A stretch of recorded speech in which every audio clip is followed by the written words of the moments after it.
अस्सलाम वालेकुम students, welcome to my YouTube channel. आज का हमारा टॉपिक है even and odd permutations. Even permutations क्या है, ऑड परमुटेशंस क्या है, इनको पढ़ने से पहले हम सीखेंगे ट्रांसपोजिशन क्या होती है। अ cycle of length 2 is called transposition.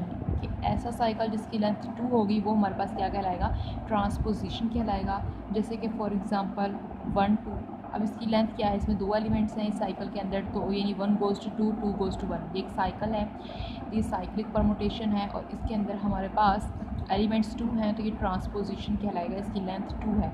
कोई भी साइकिल जिसकी लेंथ 2 हो उसे हम क्या कहेंगे, ट्रांसपोजिशन कहेंगे।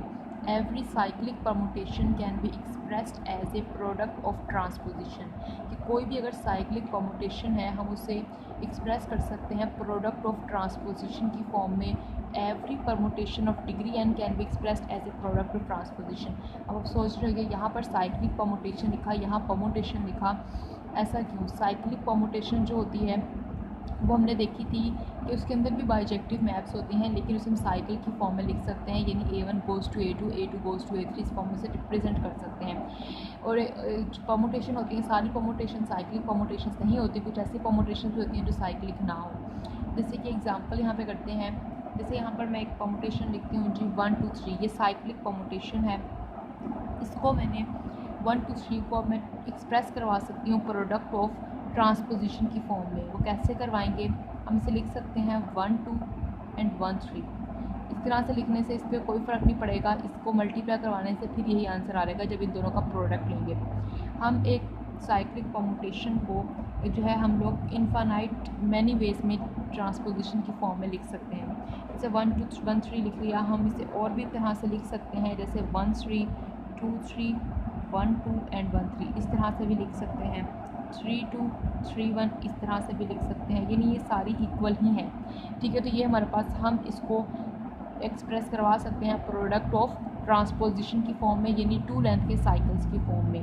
अब हर साइक्लिक परमुटेशन को हम करवा सकते हैं और हर परमुटेशन को भी हम लोग एक्सप्रेस करवा सकते हैं प्रोडक्ट ऑफ ट्रांसपोजिशन की फॉर्म में। अब हम आते हैं इवन एंड ऑड परमुटेशंस पे कि इवन परमुटेशन क्या होती है और ऑड परमुटेशन क्या होती है। इवन परमुटेशन जो हमारे पास होती है,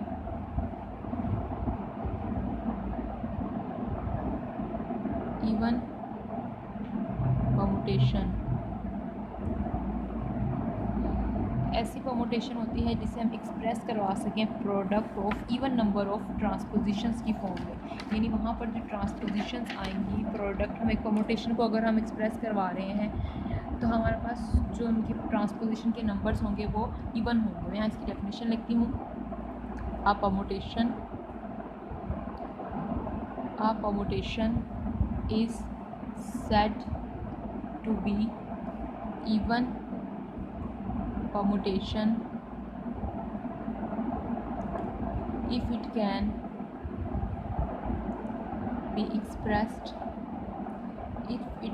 be expressed as product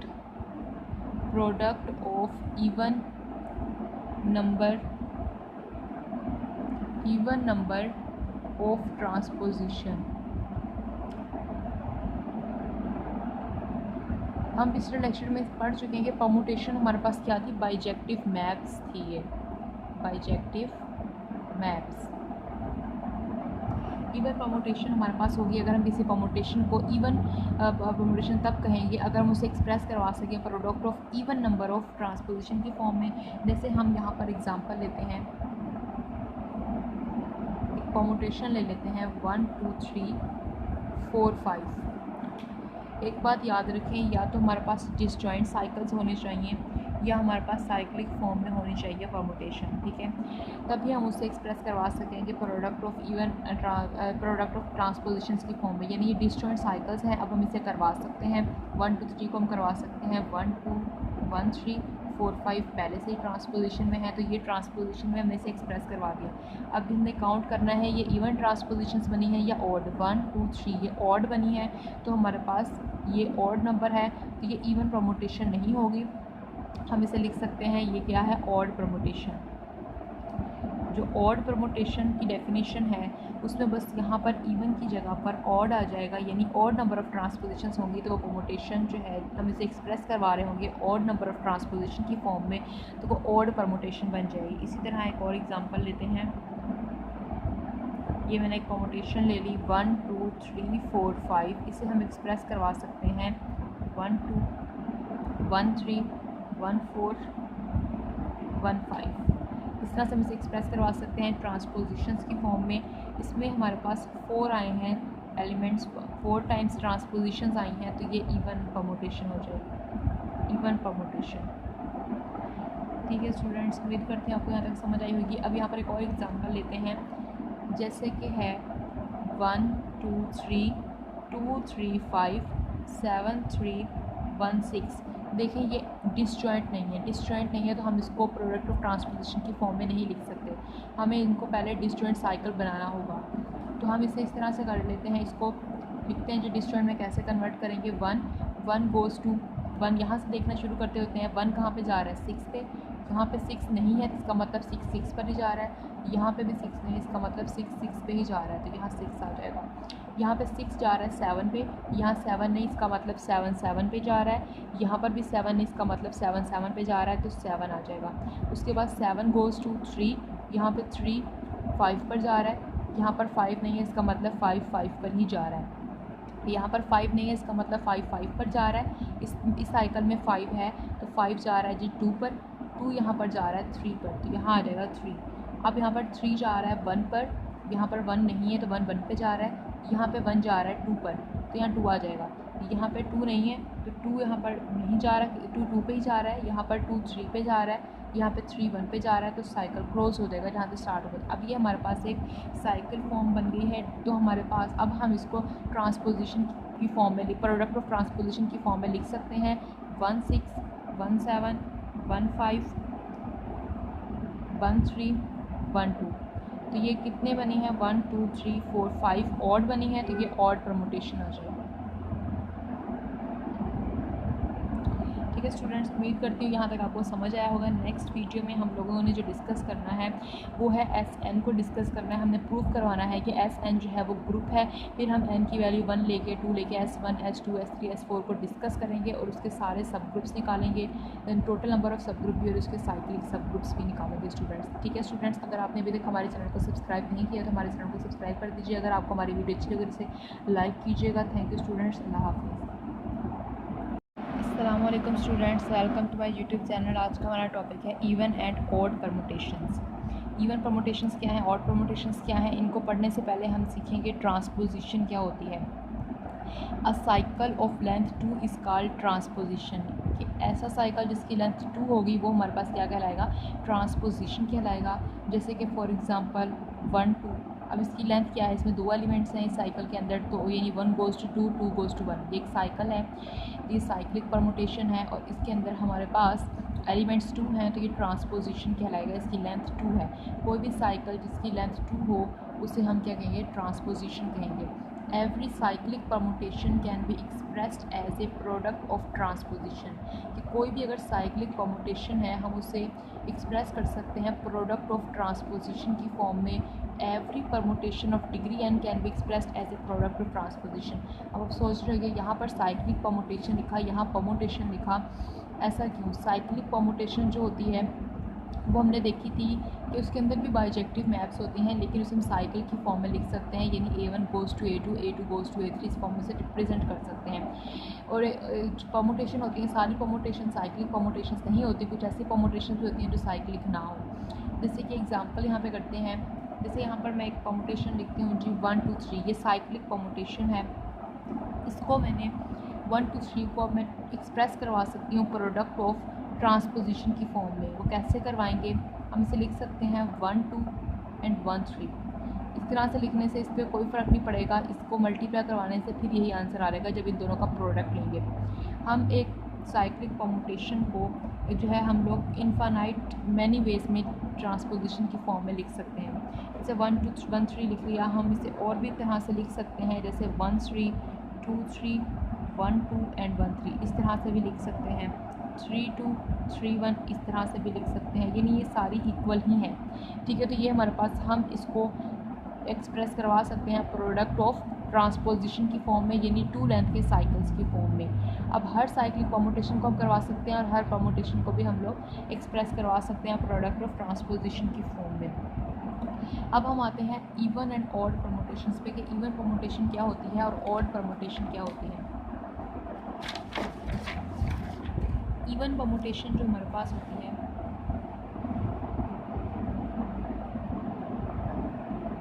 even permutation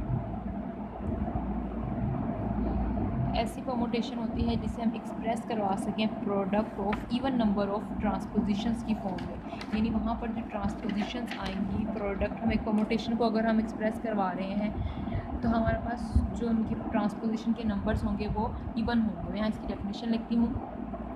a permutation is said to be even permutation if it can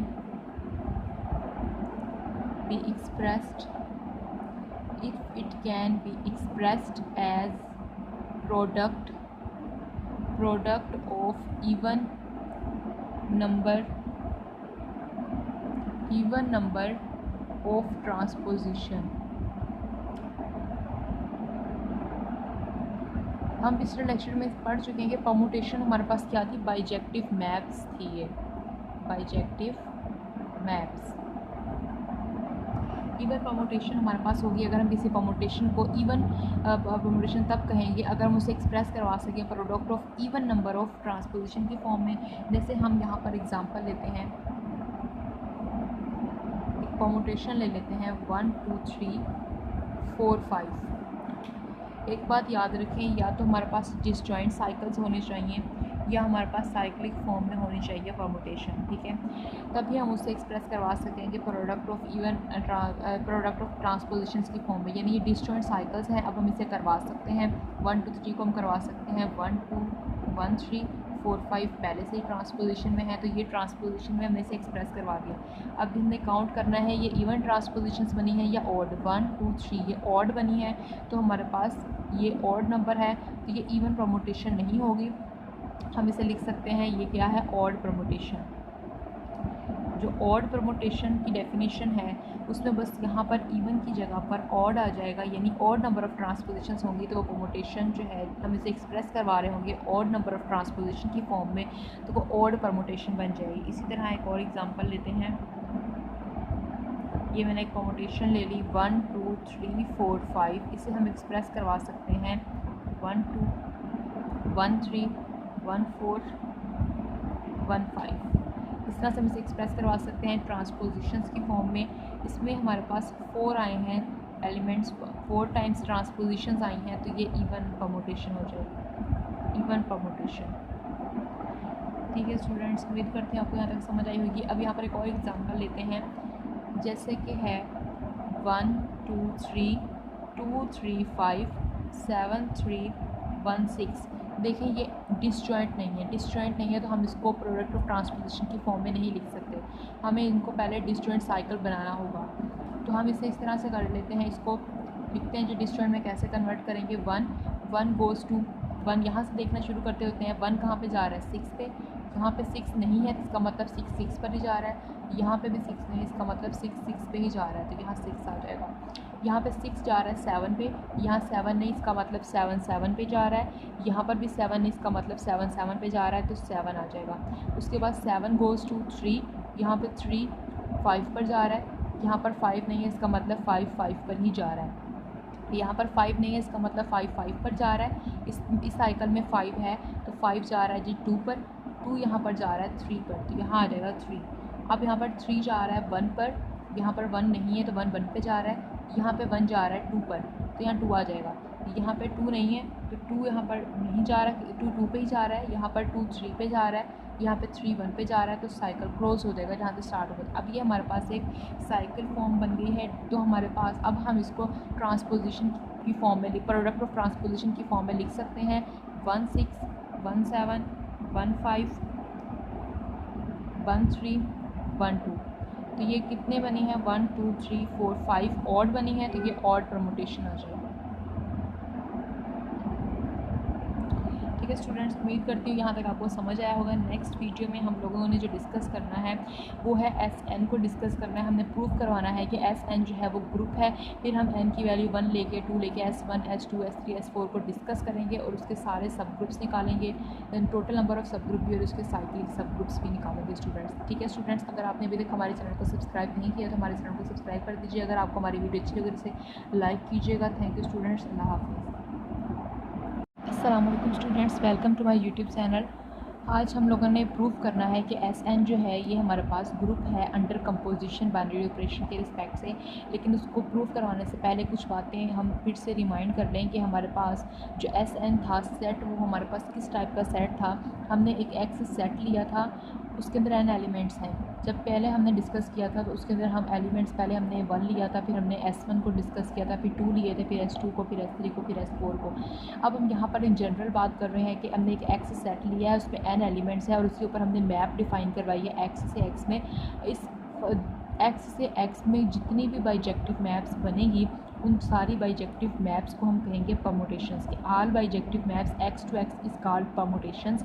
और इन सारी की सारी बाइजेक्टिव मैप्स को हम फाइंड कैसे कर सकते हैं कि कितनी बाइजेक्टिव मैप्स हो सकती हैं इस सेट X से, इसमें कितनी बाइजेक्टिव मैप्स बन सकती हैं, वो हम फाइंड कर सकते हैं n फैक्टोरियल से। ये सारी बातें पिछले लेक्चर्स में डिस्कस कर चुके हैं और हम इन सारी बाइजेक्टिव मैप्स को एक सेट में रख देंगे और ये सेट कहलाएगा SN। और इसी सेट को हम ग्रुप प्रूफ करवाएंगे। SN जो है ये एक फाइनाइट सेट है हमारे पास, इसको अब हमने ग्रुप प्रूफ करवाना है अंडर बाइनरी ऑपरेशन जो होगा वो कंपोजिशन होगा हमारे पास। चलिए इसको स्टार्ट करते हैं ग्रुप प्रूफ करवाना। तो यहाँ पर हमारे पास मैंने स्टेटमेंट लिख दी है कि हमने सेट SN को, जो कि परमुटेशन है on a set X with n elements, is a group under the operation of composition of permutation. तो ग्रुप की प्रॉपर्टीज़ में सबसे पहली प्रॉपर्टी होती है हमारे पास कोलेयर प्रॉपर्टी। तो सबसे पहले हम यहाँ पर परमुटेशंस ले लेते हैं। अब क्योंकि SN जो है इस टाइप का सेट है, इसमें हमारे पास ऑल बाइजेक्टिव मैप्स पड़ी हुई हैं। Bijective maps, all bijective maps का मतलब क्या है? परमुटेशंस पड़ी हुई हैं बाइजेक्टिव मैप्स, और हम कह सकते हैं कि परमुटेशंस।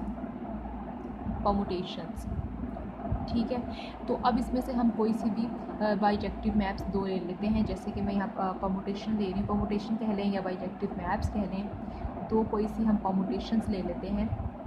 जैसे कि एक परमुटेशन F ले ली, X से X में जा रही है।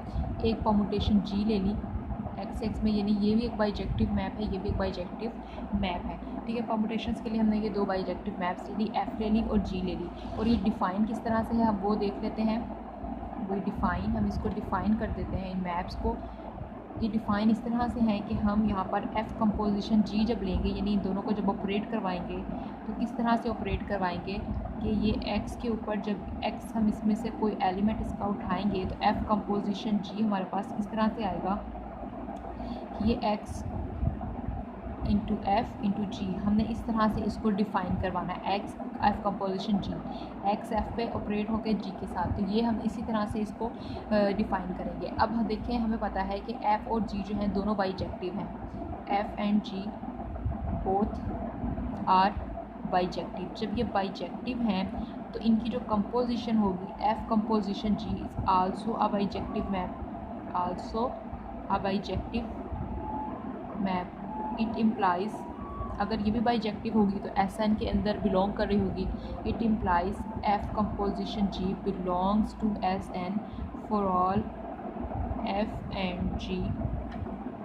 ये जितने भी F और G हम परमुटेशंस ले रहे हैं SN में से, उनका अगर हम कंपोजिशन लेते हैं वो भी SN के अंदर ही बिलोंग कर रही होंगी। इसका मतलब कि कोलेयर प्रॉपर्टी तो होल्ड करेगी। इट इम्प्लाइज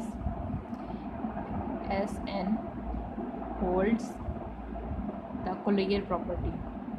कोलेयर प्रॉपर्टी यही थी कि हम जिस सेट के ऊपर कोलेयर प्रॉपर्टी होल्ड करवाने हैं उसके कोई से भी 2 एलिमेंट्स लें। 2 एलिमेंट्स लेने के बाद हम उनके ऊपर वो जो बाइनरी ऑपरेशन है उसे लगाएं और उसका जो आंसर आए वो भी हमारे पास उसी सेट को बिलोंग करना चाहिए, तो वो कोलेयर प्रॉपर्टी होल्ड कर जाती है।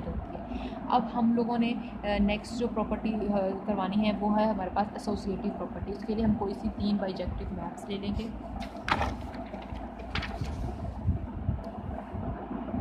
एक हम एफ ले लेते हैं, एक जी और एक एच। एफ एक्स से एक्स में जा रही है, जी भी एक्स से एक्स में जा रही है और एच भी। ठीक है, हमने जैसे पीछे मैप डिफ़ाइन की हुई थी वैसे ही हम करेंगे। मैं यहाँ फिर से लिख देती हूँ कि जैसे हमें एफ़ कंपोजिशन जी फाइंड करना है तो इसे हम डिफ़ाइन इस तरह से करेंगे कि ये x is equals to x into f into g, इस तरह से हम इसे डिफ़ाइन करेंगे। तो चलिए स्टार्ट करते हैं इसको। एसोसिएटिव प्रॉपर्टी सॉल्व करवानी है तो एसोसिएटिविटी क्या होती है हमारे पास, यहाँ मैं लिख देती हूँ हिंट के तौर पर कि अगर कोई से भी 3 एलिमेंट हम लेते हैं ए बी सी, तो जो भी यहाँ बाइनरी ऑपरेशन है ए ओ बी ओ सी इक्वल आना चाहिए ए ओ बी इंटू ओ सी। ठीक है, तो हम यहाँ पर अब लेते हैं, इसके 3 एलिमेंट्स हैं एफ़ जी और एच, हमने एस एन के ले लिए हैं, इन्हीं 3 बाइजेक्टिव मैप्स ले ली हैं। अब हम यहाँ पर इसके ऊपर ऑपरेट करवाते हैं एफ़ कंपोजिशन जी कंपोजिशन एच, ये इस तरह से आ जाएगा। ठीक हो गया, तो ये हमारे पास आ गया। अब हम लोगों ने इसके ऊपर ऑपरेट करवाना है। अब हम इसको डिफ़ाइन जिस तरह से हमने करवाया हुआ फंक्शन को उसी तरह से करवाएंगे। अब जैसे एफ़ कंपोजिशन जी था तो एक्स एफ़ के साथ आ रहा था, यहाँ पर देखें एक्स एफ़ के साथ ऑपरेट हो रहा था, जी बाहर आ रहा था जब हम इसको डिफ़ाइन करवाया था। अब यहाँ पर एलिमेंट एफ़ था, यहाँ पर पूरा एलिमेंट एफ़ कंपोजिशन जी है। जब इसके ऊपर ये ऑपरेट होगा तो ये आ जाएगा हमारे पास इस तरह से x F composition G into H. अब देखें यहाँ पर एफ़ कंपोजिशन जी के ऊपर जब एक्स ऑपरेट होगा तो ये इस तरह से आ जाएगा एक्स इंटू एफ़ इंटू जी और इंटू में है एच, यहाँ पे कंपोजिशन एच था। तो अब देखिए यहाँ पर जी एच है, हम यहाँ पर देख सकते हैं कि जब ये इस तरह से था तो यानी इसको अगर हम इसके बैक पे देखें तो ये अगर इस टाइप का हमारे पास हो फंक्शन तो ये इसके इक्वल होता है, यानी एक्स एफ़ कंपोजिशन जी। तो यहाँ पर भी ये इसी तरह से है, यानी यहाँ पर एक्स की जगह पर ये पूरा एलिमेंट है एक्स एफ़ और यहाँ पर एफ़ की जगह पर जी है और जी की जगह पर एच है। तो हम इसे इस फॉर्म में लिख सकते हैं, यानी हम इसे इस तरह से लिख सकते हैं जी कंपोजिशन एच। इसी तरह से अब हम इसको देखें तो यहाँ पर जी की जगह पर जी कंपोजिशन एच है, एफ़ की जगह पर एफ़ है, एक्स की जगह पर एक्स है, तो हम इसे लिख सकते हैं एक्स इंटू एफ़ कंपोजिशन जी कंपोजिशन एच।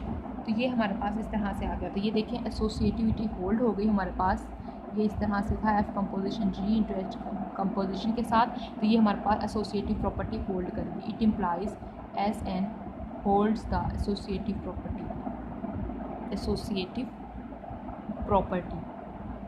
ठीक है, अब हमने आइडेंटिटी एलिमेंट चेक करना है, यानी आइडेंटिटी की प्रॉपर्टी चेक करनी है। तो हमारे पास आइडेंटिटी मैप होती है एक्स से एक्स में जा रही है जी। आइडेंटिटी मैप भी हमने डिस्कस की थी कि हर जो भी हम बाइजेक्टिव मैप्स डिस्कस कर रहे थे हर किसी में आइडेंटिटी मैप आ रही थी जब हर एलिमेंट अपने आप के ऊपर ही मैप हो रहा था। हम इसे डिफ़ाइन इस तरह से करते हैं कि एक्स इंटू आई इक्वल आ जाएगा हमारे पास एक्स के ही, कि वही एलिमेंट हमारे पास वापस रिटर्न होकर आ जाएगा for all X belongs to x.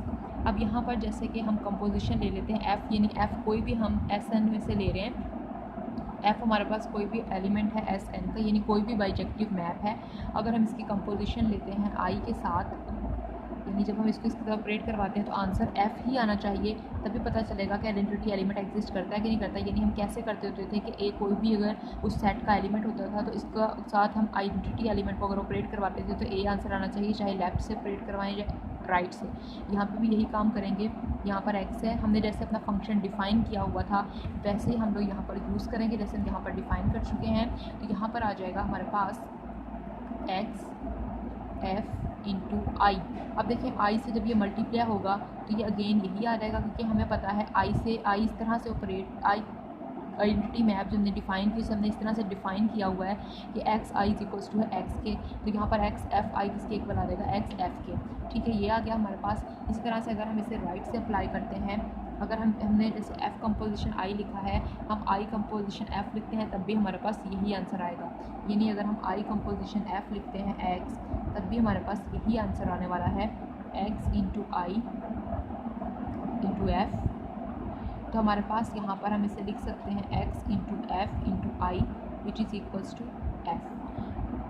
ठीक हो गया, हमारे पास यही चीज़ आ जाएगी एक्स एफ़। तो यहाँ पर स्टूडेंट्स ये आ गया। अब हम लोग यहाँ पर आइडेंटिटी प्रॉपर्टी भी सेटिस्फाई हो गया। इट इम्प्लाइज आइडेंटिटी एग्जिस्ट करती है, एग्जिस्ट इन एस एन।